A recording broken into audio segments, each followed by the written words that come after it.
Dobrý den, jmenuji se Markéta Křesová a ráda bych se s vámi podělila o to, jak si můžete změnit nebo zkvalitnit svůj život nejen po stránce zdravotní, ale i finanční. Mám tady dneska svého kolegu Pavla. Ahoj Pavle. Ahoj Marky. Který mě vlastně k té změně a k té příležitosti přivedl a má zkušenosti vlastně s podnikáním klasickým a řekne vám vlastně také i svůj příběh. Takže Pavle, řekni mi, jak ses teda dostal k téhle příležitosti a vlastně jak to vypadalo předtím a jak to vypadá teďka. Tak začalo to zhruba před 10 lety, možná, že už je to moje jako 11 let. Zhruba, tak přišel jsem k tomu opravdu nenadále, neuvěřitelně. Oslovila mě 18letá slečna, byla to dcera mého kamaráda, který v podstatě nějakého obchodního partnera, s kterým jsme nějakým způsobem spolupracovali při podnikání, dobrých 10-12 let. No tak jsem ji vlastně znal od malého děcka. No a tím mě to prostě celé začalo, že ona mě pozvala a já jsem prostě díky tomu, že to byla kamarádka, tak jsem ho neodmítl, chtěl jsem mi udělat radost a na to pozvání jsem šel. Ale co bylo vlastně hlavní, v jakou dobu to bylo? Bylo to v době, kdy byla ekonomická krize, kdy začala ekonomická krize, kdy opravdu v podstatě podnikání, které 20 let fungovalo, najednou prostě šlo do minusových čísel, do záporných čísel. A upgradeovat nebo něco vymyslet, něco nového bylo docela problém, protože ono se to odvíjelo skoro ve všech odvětvích a hodně nebyly peníze. Že? Takže jako oslovila mě slečna, teď jsem říkal, jak ty mi určitě vytrhneš trest. No tak nicméně jsem tam šel. A tak to se všechno začalo. Že? Představila mi firmu, představila mi německou výrobní firmu, německý výrobní koncept, který má absolutně, bych řekl, nejlepší produkt. Zdravý a prostě image krásy. Což jako je takové věc, co chce asi každý. Ale to zdraví, to se mi na tom obrovsky líbilo, že je prostě jednoduchý produkt. Produkt, který každý zná, prostě, který je postavený na aloe veře. To je prostě absolutně věc, kterou nemůže nikdo přebít ničím. Jo, jestli to bude jakýkoliv nějaký název produktu nebo něčeho, prostě nějaký science fiction název, tak jako číslo to úplně 5. Který nikdo nezná, tak ho musíte sahodlouho představovat. Tady prostě to zná opravdu každý, jestli to má 15 let, je stará babička. Ty účinky tak nějak tam fungují. No nicméně mi ukázalo, že firma má 20 let tradici, jaké jsou certifikáty kvality, prostě jaké firma dělá obraty, v kolika zemích funguje, a co bylo úplně hlavní, jako, jaká je investice do toho podnikání. To byla absolutně srandovní, co si koupila je prostě úplně obyčejné boty. To bylo celý rozjezd. Další věc, co mě na tom 100% zajímalo, že nepotřebuji platit za zaměstnance. Že můžu podnikat absolutně bez jakoukoliv rizika, bez provozního úvěru, bez pronátých prostor, prostě všechno náklady podnikání. Na to všechno musíte první vydělat, a to máte nic. Takže prostě celý tento biznes je jenom o mě, prostě o mém přičinění. Že můžu spolupracovat se 150, 200, 1000 lidmi a nikdy nebudu platit. Že můžu prostě podnikat v 30 zemích, kde firma má své sklady a tak. A toto všechno je jenom za takovou malou investici. To nešlo říct. No a jak to vlastně, tak to vlastně všechno začalo. A dokážeš teda srovnat pro lidi, kteří se dívají a chtěli by nějakou příležitost, buď si vydělat nějaké penízky bokem nebo začít třeba podnikat, jak to máš ty, tak jak to vypadalo, když srovnáš předtím a jak to vypadá teďka? Jo, tvůj čas, rodina, koníčky, práce. To jsou věci nesrovnatelné.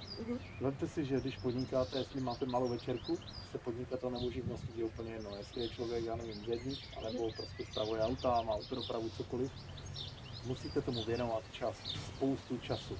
Za prvé investice. Ten nejmenší podnikatel má investici. Dneska ze 100 000 prostě nerozjedete podnikání vůbec. To ne dneska, to bylo vždycky. Prostě. Tady opravdu za takové srandovní peníze se můžete to podnikání rozjet. To je absolutně ta první věc. Investice. Taška nula. Riziko, kdykoliv tady to obchodu nechám, nebo tady spolupráce nechám, prostě žádné nějaké provozní úvěry, žádné nějaké smlouvy o úvěrech nebo úvěrových a ani prostě o obratových, prostě nic, to tam není. To znamená, kdykoliv to můžete nechat a jste s čistým štítem odcházíte. Nemusíš řešit nic. Tak. A když už se úplně prostě o podnikání nebudu tady ani bavit a budu pouze jenom být, jakoby třeba být spotřebitelem, abych to zboží měl, protože ta německá kvalita je nesrovnatelná. Jo. A hlavně ta podpora, tak prostě ten obchod vůbec nemusím dělat, ale doživotně mám vždycky nakupní cenu. Bez toho, abych měl nějaký podmíněný obrat. Jo, což si myslím, že u takových podobných firm, tady to ražení, neříkám, že jsme jiní, ale prostě málo kdo to tak má.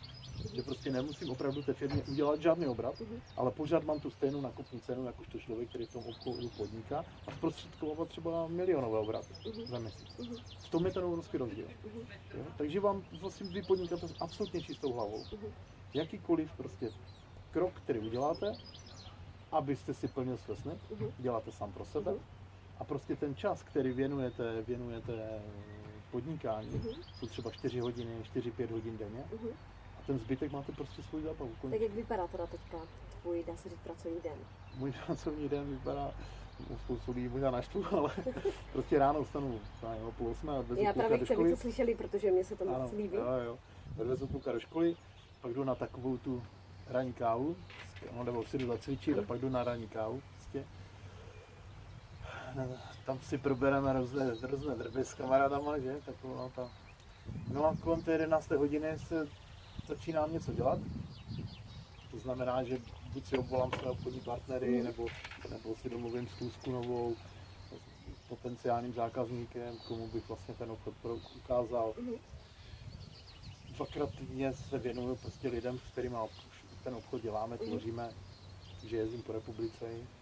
Ale samozřejmě takhle vypadá náš jakoby pracovní proces. Prostě dáte si kávu, vypijete se k tomu, dáte si k tomu třeba i dobré jídlo, povykládáte, jak to jde zlepšit, co jde zlepšit, kde jsou, co jak. A tím to celé. No. Takže máš čas vlastně na rodinu, na koníčky, samozřejmě. děláš to, co tě baví Ano, naplně a jenom si vlastně chlubíš a děláš reklamu vlastně tomu, co to by pomohlo. Přesně tak. Vemte si, že jsem podnikal, dělal jsem 12 hodin denně. 12 hodin od nevidím do nevidím. Takže čas nebylo na nic. Samozřejmě pak přišly výplaty, musel člověk vždycky na to nachystat spousty peněz, muselo být, nikoho nezajímalo, kde na ně vezmete. Že prvního vstanete, prvního dne v měsíci a už víte, kolik potřebujete zaplatit. Tak to asi každý podnikatel zná. Jo, takže jako tady toto je prostě obrovský rozdíl. Jo, tady máte opravdu čistou hlavu, jestli dneska 30. nebo 1. to je. V tom je obrovský rozdíl. No a řekni teda, jak ses dostal ke mně? Co se dostal k tobě, no, tak známe se už delší dobu, protože vím, že z produkty užívala, vím, že jsme se potkávali na lékařských seminářích, kde se člověk dozví. To je ještě taky musím vyzvednout, jo, že opravdu tady firma, ne že jenom máte prostě přístup k produktům a že jsou dobré, jako, že jsou certifikované, ale v každé dané zemi, kde ta firma tam má ten svůj sklad, má i to zázemí obrovské, má za prvé zázemí tak, že ten sklad je fyzicky, že vám ten míru nedoveze, ale taky máte školící systémy, máte přednášky lékařů, jo, kdy s firmou opravdu nedělá žádný nějaký druhořadý člověk nebo nějaký alternativec, ale prostě dělá normální lékař. Prostě primáři, lékaři, kteří do dneška vykonávají normálně svou lékařskou praxi, odborníci, kteří mají fakt špičkové recenze na internetu, a neříkám jenom konkrétně tady s produktem, ale normálně ve své péči. Opravdu fakt kvalitní borci. Kolik těch doktorů už teďka je? Když to bylo kolem 2,5–3 tisíc, tak už možná bude trochu víc. No, tak samozřejmě, jako je toho, jako tady to díky tomu, že tam jsme se potkávali vlastně v těch přednáškách, tak já viděl jsem, že jsi aktivní, navíc jsem viděl, že jsi prostě aktivní na sociální síti, tak jsem si říkal, tak jako takový člověka potřebuji do obchodu. Nejenom jako, aby byla spotřebitelka, ale aby to využila i ten, bych to řekl, tu druhou věc, jo? Abych prostě využila ten druhý pilíř, který ta firma má, a to je prostě si změnit život, co se týká po finanční stránce. Nejenom jako třeba zdravotní, prostě to lidi jenom bere jako zdraví, nebo já nevím, nebo kosmetiku. Uviděl jsi u mě, že teda používám produkty, že jsem spokojená, chtěl si, ať to posunu dál a ať si vydělám nějaké penízky pro sebe. Já teda, jestli jsi řekl všechno, já jsem v podstatě řekl všechno. Ne? Tak já si vezmu slovo. Jak říkal Pavel, tak já jsem měla zhruba 15 let zkušenosti s produkty, protože jsem měla zdravotní problémy, ať už to bylo častá nemocnost, Měla jsem i nějakou nadváhu, dá se říct, byla jsem silnější a díky produktům, protože jsem byla na těch různých přednáškách od lékařů, tak jsem vlastně byla přesvědčena o tom, že ty produkty chci vyzkoušet natolik, abych zjistila teda, jestli fungují. A zjistila jsem nejen, že jsem teda zhubla, zhruba nějakých 6 kg, do dneška si teda držím váhu, pořešil jsem i můj zdravotní problém, takže už nemám problémy, které jsem mývala, jsem zdravá, ale díky tomu, že Pavel teda si všiml, že jsem na těch sociálních sítích, že natáčím videa, že jsem akční, že prostě píšu příspěvky, tak si řekl, že proč tady tuhle svoji zkušenost nepředat dál. No a já to vlastně začala dělat, protože jsem pracovala u klasického zaměstnavatele, kde jsem vlastně ráno vstala, musela jít do práce, přišla jsem večer a v podstatě neměla jsem svůj život takový, jaký bych chtěla. Přála jsem si vždycky mít život takový, že já to řeknu tak, jak to je, já jsem prostě chtěla natáčet videa a živit se tím a dělat to, co mě bude bavit. Jo? To znamená cvičit, prostě jíst zdravě a vlastně já jsem to díky tomu mohla teďka skloubit a je to to, co mě naplňuje, to, co mě baví, takže já ráno vstanu, dělám to, co mě baví, šířím to vlastně dál a teďka mám lidi, kteří se mnou komunikují, kterým pomáhám zhubnout, vyřešit si zdravotní problém, ať už jsou to ekzémy, alergie, lupénky, střevní problémy, cukrovky a tak dále a tak dále.